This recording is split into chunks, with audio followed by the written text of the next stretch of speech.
আসাদুদ্দিন ওয়েসিৰ বাসগৃহ আসাদুদ্দিন ওয়েসিৰ দিল্লীস্থিত বাসগৃহত বাৰে বাৰে আক্ৰমণ টাৰ্গেট কৰি লোৱা হৈছে আসাদুদ্দিন ওয়েসিৰ বাসগৃহ বিপদত পৰিছে আসাদুদ্দিন ওয়েসি পেলেষ্টাইন জিন্দাবাদ ধ্বনি দিছিল সদনত আসাদুদ্দিন ওয়েসিয়ে আৰু তাৰ পাছতে টাৰ্গেটত আসাদুদ্দিন ওয়েসি আমি লৈ আহিছো বিশেষ খবৰ ইয়াৰ পাছতে সাংসদৰ নিৰাপত্তা সুনিশ্চিত কৰিবলৈ দাবী জনাইছে আসাদুদ্দিন ওয়েসিৰ বাসগৃহত আক্ৰমণৰ ঘটনা বাৰে বাৰে আসাদুদ্দিন ওয়েসিৰ বাসগৃহত কৰা হৈছে আক্ৰমণ আৰু ওয়েসিৰ বাসগৃহ ঘেৰাও কৰি ধৰ্ণা দিছে একাংশ লোকে নিক্ষেপ কৰা হৈছে কোলা চিয়াহী আসাদুদ্দিন ওয়েসিৰ বাসগৃহত চিয়াহী নিক্ষেপ কৰিছে একাংশ লোকে পেলেষ্টাইন জিন্দাবাদ ধ্বনি দি এবাৰ বিপদত পৰিছে ওয়েসি আৰু সদনত শপত গ্ৰহণৰ সময়তে পেলেষ্টাইন জিন্দাবাদ ধ্বনি দিছিল ওয়েসিয়ে ইতিমধ্যে দিল্লী আৰক্ষীক গোচৰ ৰুজু কৰিছে ওয়েসিয়ে দিল্লী আৰক্ষীয়ে তদন্ত আৰম্ভ কৰিছে কিন্তু দিল্লী আৰক্ষীক সমালোচনা কৰিছে ওয়েসিয়ে সদনত পেলেষ্টাইন জিন্দাবাদ ধ্বনি দিয়াৰ পাছতে সৃষ্টি হৈছিল বিতৰ্কৰ বহু সাংসদে ধ্বনিত কৰিছিল বিৰোধিতা আৰু বাৰে বাৰে ওয়েসি দিল্লীৰ বাসগৃহত কৰা হৈছে টাৰ্গেট দিল্লীৰ বাসগৃহ টাৰ্গেটত আসাদুদ্দিন ওয়েসিৰ পেলেষ্টাইন জিন্দাবাদ ধ্বনি দি আসাদুদ্দিন ওয়েসি বিপদত পৰিছে দিল্লী আৰক্ষীৰ নাকৰ তলত কেনেকৈ ঘটনা সংঘটিত হ'বলৈ পালে বুলি প্ৰশ্ন কৰিছে আসাদুদ্দিন ওয়েসিয়ে আৰু সাংসদৰ সুৰক্ষা সুনিশ্চিত কৰিবলৈ চৰকাৰক দাবী জনাইছে আসাদুদ্দিন ওয়েসিয়ে কুলাচিয়াহী বা শিল দলিয়াই পলাই নাযাবলৈ হুংকাৰ ওয়েসিৰ সন্মুখৰ পৰা আক্ৰমণ কৰিবলৈ আসাদুদ্দিন ওয়েসিয়ে চেলেঞ্জ কৰিছে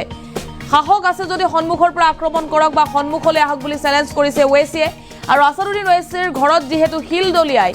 চিয়াহী নিক্ষেপ কৰি পলায়ন কৰিছিল একাংশ লোকে তাৰ পাছতে ধৰ্ণা দিছিল আসাদুদ্দিন ওয়েসিৰ বাসগৃহ ঘেৰাও কৰি আৰু বাৰে বাৰে আসাদুদ্দিন ওয়েসিৰ বাসগৃহত আক্ৰমণ কৰা হৈছে শিল দলিয়া হৈছে তাৰ পাছতে দিল্লী আৰক্ষীক সমালোচনা কৰিছে আসাদুদ্দিন ওয়েসিয়ে দিল্লী আৰক্ষীয়ে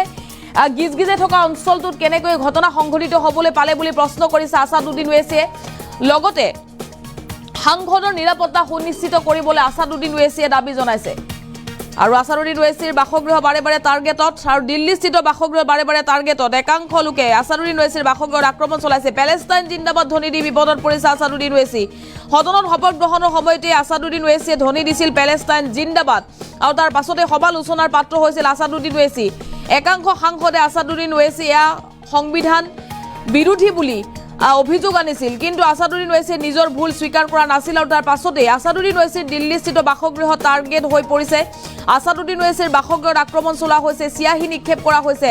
শিল দলিয়া হৈছে আৰু তাৰ পাছতে দিল্লী আৰক্ষীক সমালোচনা কৰিছে গোচৰ ৰুজু কৰাৰ পাছতো দিল্লী আৰক্ষীয়ে কিয় ব্যৱস্থা গ্ৰহণ কৰা নাই বা দিল্লী আৰক্ষীয়ে গিজগিজাই থকা এই অঞ্চলটোত কেনেকৈ ঘটনা সংঘটিত হ'বলৈ পালে বুলি আসাদুদ্দিন ওয়েসিয়ে প্ৰশ্ন কৰিছে লগতে সাংসদৰ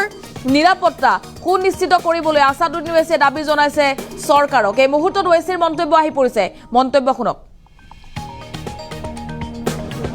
देखिए मेरे घर पर ये पहली मर्तबा नहीं हुआ है ये कम से कम 10 से 15 मर्तबा इस तरह के वाक़यात हो चुके हैं और ये इसलिए हो रहा है क्योंकि देश में जो नरेंद्र मोदी की सरकार है और ख़ुद प्रधानमंत्री इस तरह के लोगों को रेडिकलाइज कर चुके हैं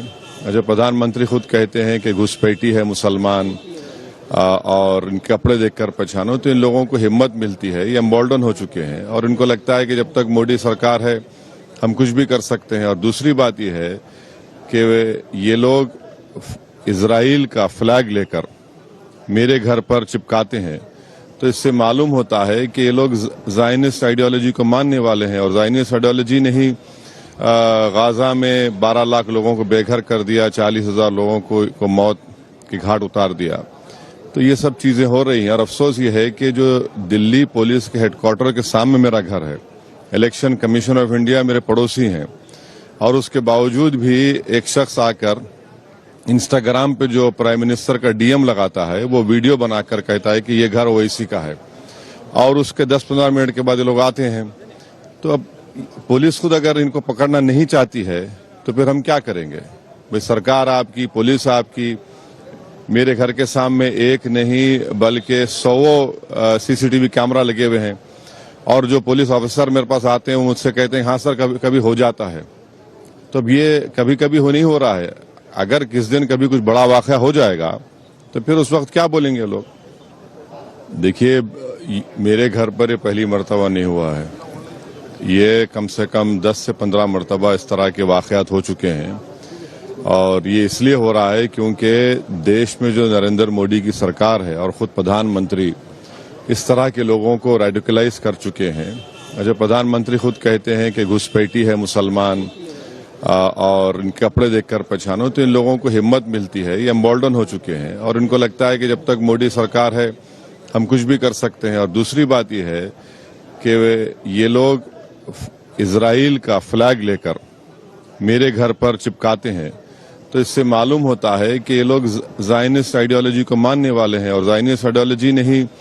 गाजा में 12 लाख लोगों को बेघर कर दिया, 40,000 लोगों को मौत की घाट उतार दिया। तो ये सब चीजें हो रही हैं और अफसोस ये है कि जो दिल्ली पुलिस के हेडक्वार्टर के सामने मेरा घर है, इलेक्शन कमीशन ऑफ इंडिया मेरे पड़ोसी हैं, और उसके बावजूद भी एक शख्स आकर इंस्टाग्राम पे जो प्राइम मिनिस्टर का डीएम लगाता है वो वीडियो बनाकर कहता है कि ये घर ओवैसी का है, और उसके 10-15 मिनट के बाद ये लोग आते हैं। तो अब पुलिस खुद अगर इनको पकड़ना नहीं चाहती है तो फिर हम क्या करेंगे? भाई सरकार आपकी, पुलिस आपकी, मेरे घर के सामने एक नहीं बल्कि 100 सीसीटीवी कैमरा लगे हुए हैं, और जो पुलिस ऑफिसर मेरे पास आते हैं वो मुझसे कहते हैं हाँ सर कभी कभी हो जाता है। तो अब ये कभी कभी नहीं हो रहा है, अगर किस दिन कभी कुछ बड़ा वाकया हो जाएगा तो फिर उस वक्त क्या बोलेंगे?